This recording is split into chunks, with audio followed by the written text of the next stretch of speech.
My name is Bilal. I am the youngest and most pampered member of my family. Every wish of mine was fulfilled, no matter what I asked for. One day, I came up with an unusual request. I told my mother I wanted to visit Saudi Arabia to see my older brother. My mother hesitated and said, "What will you do there? Your brother is working. What do you expect from the trip?" I replied confidently, "I just want to visit him for a short time. Please ask him to send money for my ticket and visa. I'll handle the arrangements myself." Despite my mother's initial reservations, she eventually shared my request with my brother over the phone. Thinking I simply wanted a brief visit, my brother didn't refuse. He sent me the money for the trip. Little did he know that my reason for going was something else entirely. As soon as I received the funds, I arranged for the ticket and visa and soon found myself on a plane to Saudi Arabia. Before I left, my mother sternly warned me not to cause any trouble for my brother and to return home quickly. I smiled at her advice because I knew something she didn't. I had no intention of coming back. My brother greeted me at the airport. He was so happy to see me after 3 years that he kept touching my hair and my face, marveling at how much I had grown. At 19, I stood before him, now a young man. I was delighted to see him too. He looked so dignified in his white thobe and long beard. He brought me to his small living quarters and treated me very kindly during my 1-month stay. My brother showed me around, taking me to many wonderful places, and we enjoyed our time together. But as the month drew to an end and my visa expired, it was time for me to leave Saudi Arabia. I had made up my mind long before. I wasn't going back. When I told my brother that I wouldn't return home, he was troubled. He said, "Bilal, don't be stubborn. You said you wanted to visit, so I brought you here. But staying illegally isn't an option. Your visa was only valid for a month and now it's expired. You must go back." My brother knew all too well how obstinate and headstrong I could be, so he became worried.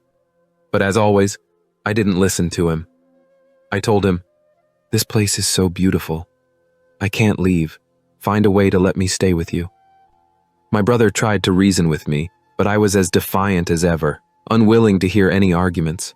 Since childhood, I had been spoiled with so much love and attention from everyone that I had grown very self-centered. My brother, who cared deeply for me, eventually gave in to my stubbornness. He helped me go underground. At first, he hid me in a small section of the mosque where he worked. My brother was responsible for cleaning and maintaining the mosque, so he thought this arrangement would keep me out of sight. He wanted to make sure that if the authorities came looking, they wouldn't find me at his home. For a while, it worked. But one day, the imam discovered what was happening. It was early in the morning, just before Fajr prayer. I was fast asleep and didn't hear the imam arrive at the mosque. When the imam saw me there, I had no idea my cover had been blown. At first, he looked at me in astonishment, quickly realizing I wasn't from around there. He called out to me, and I sat up nervously. When he began questioning me about who I was, I stammered, unsure of how to respond.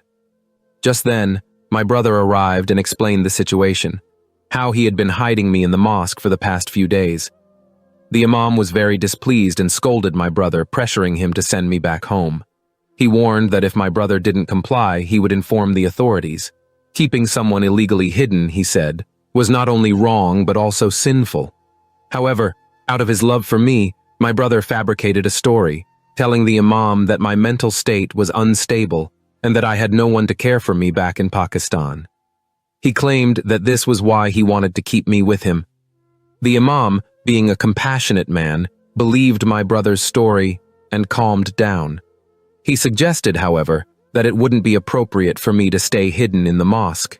If anyone found out, it could cause serious trouble.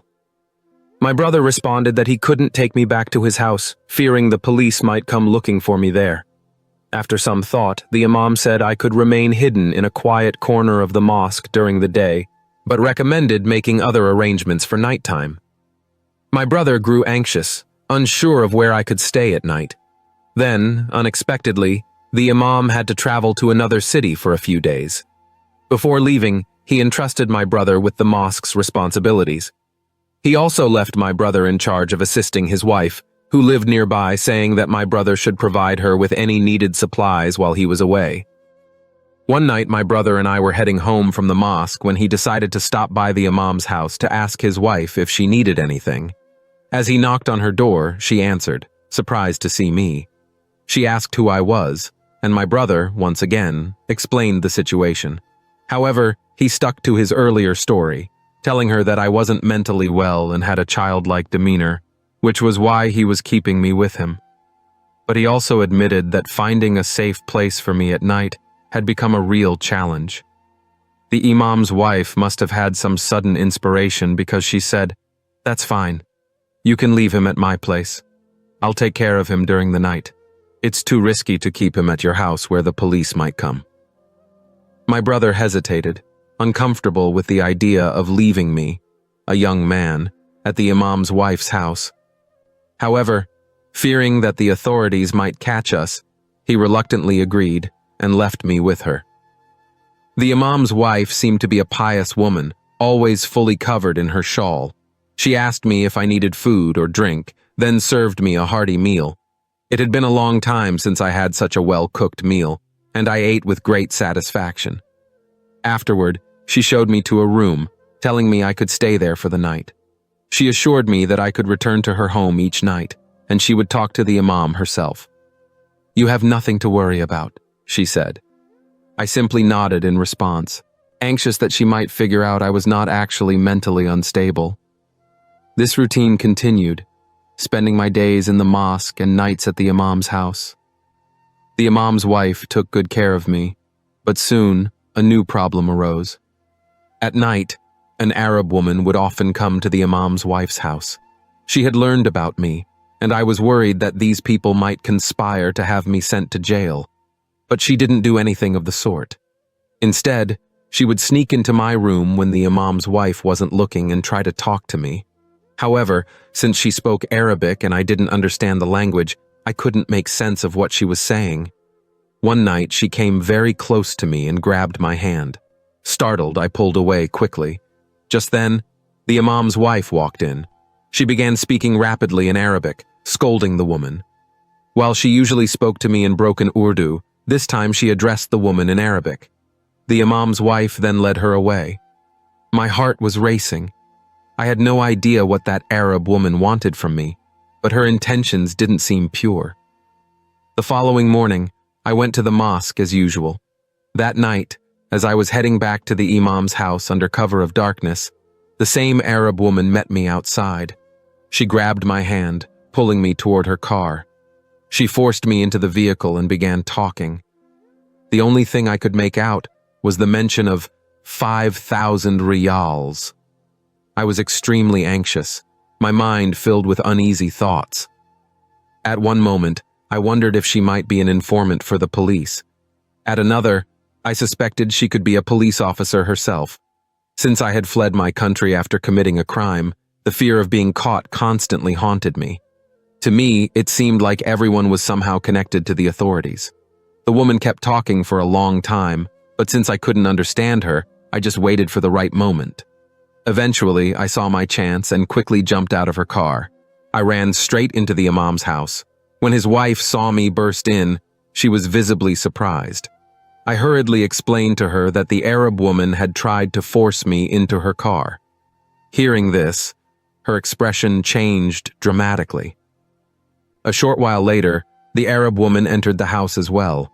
The imam's wife began arguing with her in Arabic. I didn't understand the words, but their tones and gestures made it clear that the argument was heated. The woman's name, I gathered, was Layla. The imam's wife seemed to be yelling at her, possibly hurling insults. I couldn't follow their conversation, but it was clear that the tension between them had risen because of me.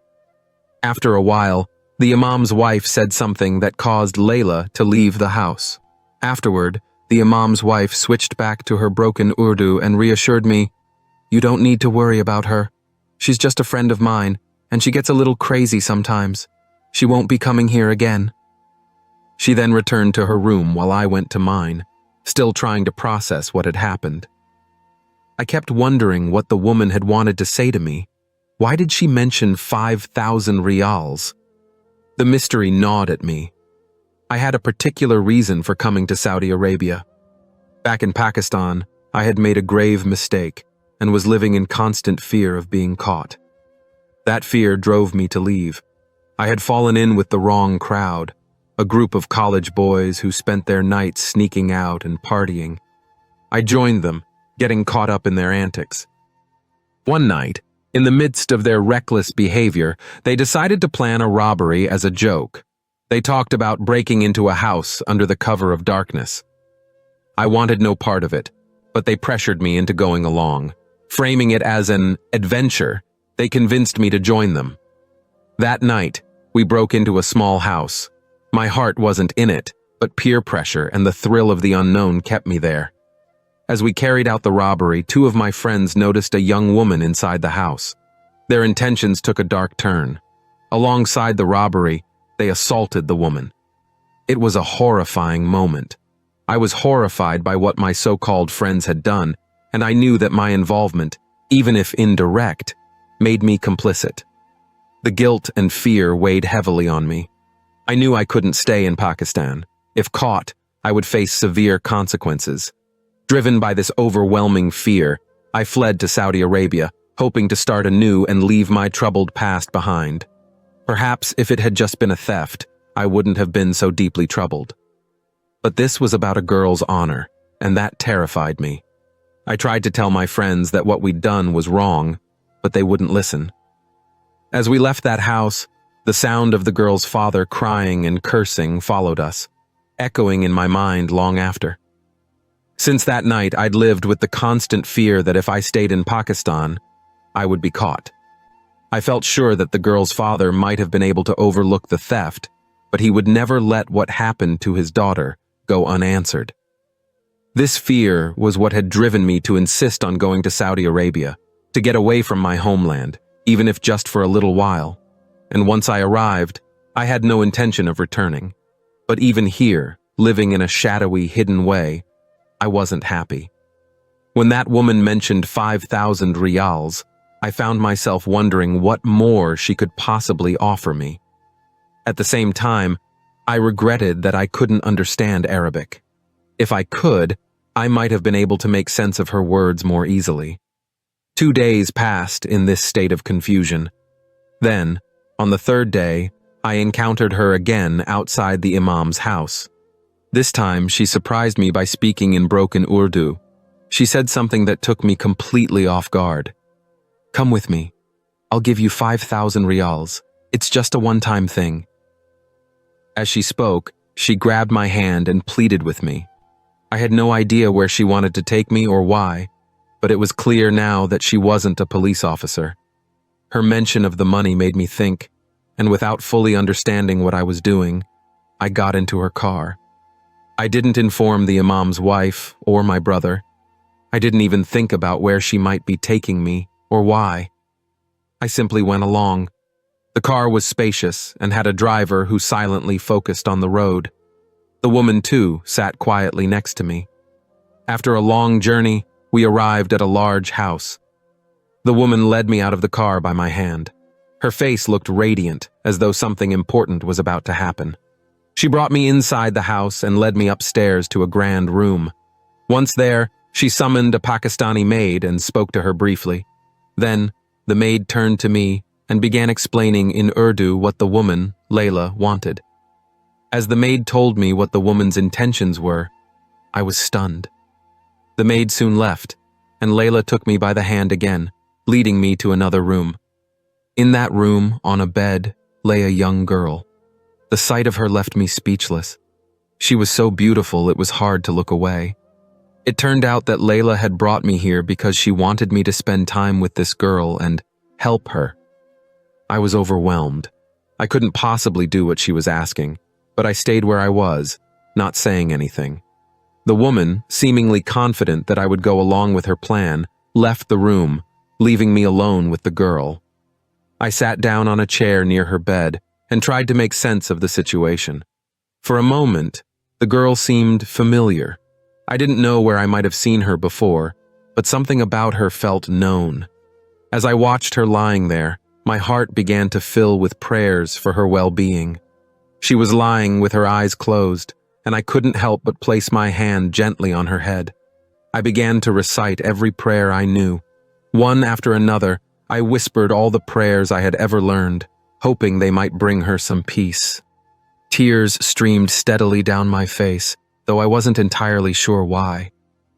That night kept coming back to me, the one when my friends hurt an innocent girl. This girl before me bore a striking resemblance to that girl, or at least she felt familiar in some way. Perhaps all innocent girls look alike in their vulnerability, or maybe I was projecting my own guilt onto her. A while later, the Arab woman returned to the room. When she saw me sitting by the girl's bedside, she smiled with satisfaction and then left again. I stayed by the girl's side, silently praying for her well-being. I wasn't a righteous person, but something about her condition stirred compassion in me. Every prayer that left my lips was genuine and heartfelt. By morning, when I left her room, the Arab woman approached me and extended 5,000 riyals. "Come back here every night," she said, "and stay with my younger sister. If you need a place during the day as well, I'll arrange it for you." I refused.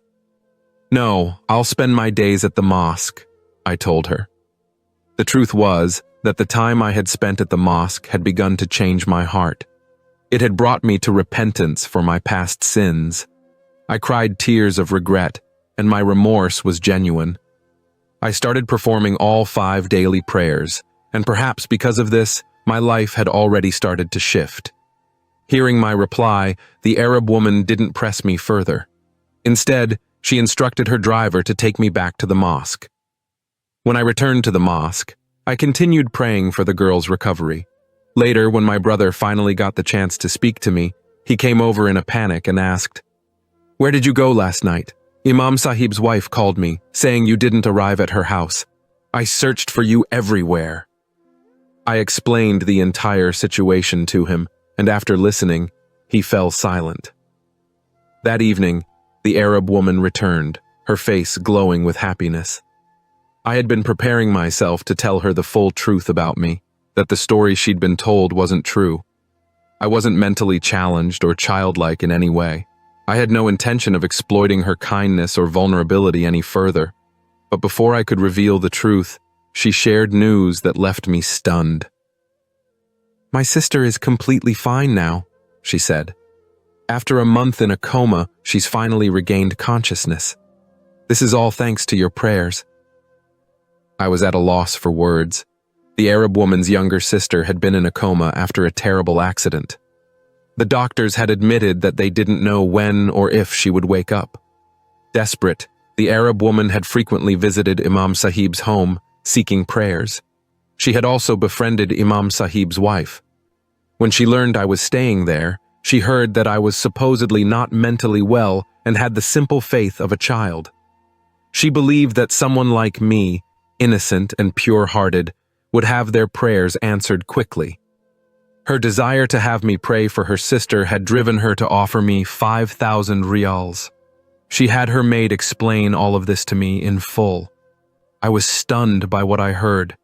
Imam Sahib's wife, however, never believed in the idea that prayers from someone abnormal could bring blessings.